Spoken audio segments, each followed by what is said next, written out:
Welcome to the Naomi Show.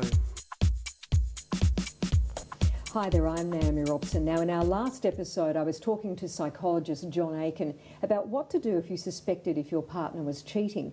Now, there are also two types of cheating, emotional and physical cheating, and John is back with us again to talk about the differences between those two and what you should do about it.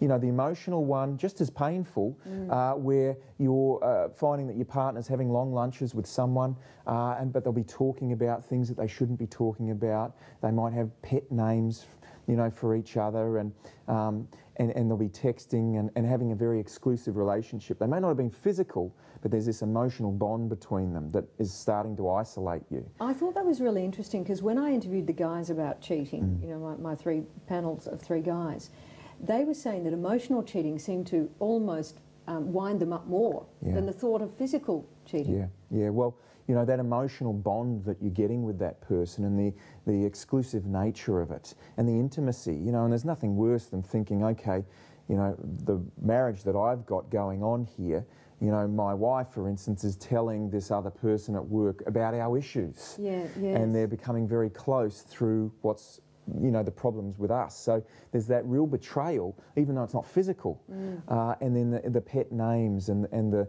late night texts and all of those sorts of things that really firm up that emotional bond.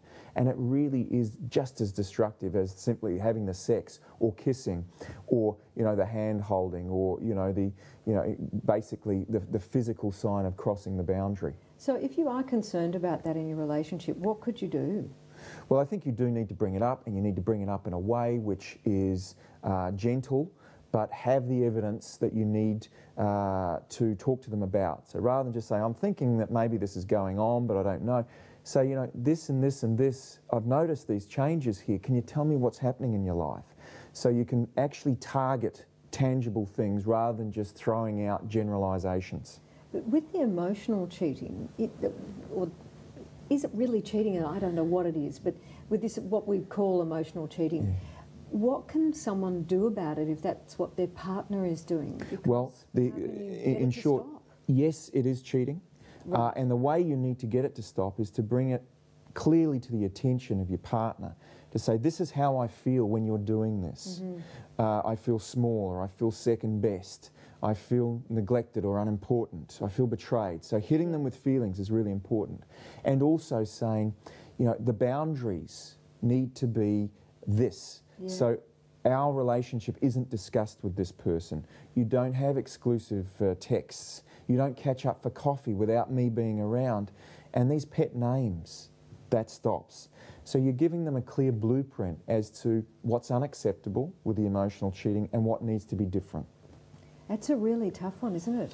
It is, because you might have someone that says, you know, I think you're being too oversensitive. You need to chill out. Well, no, you don't. You know, it's clearly coming between you and it's eating away your relationship.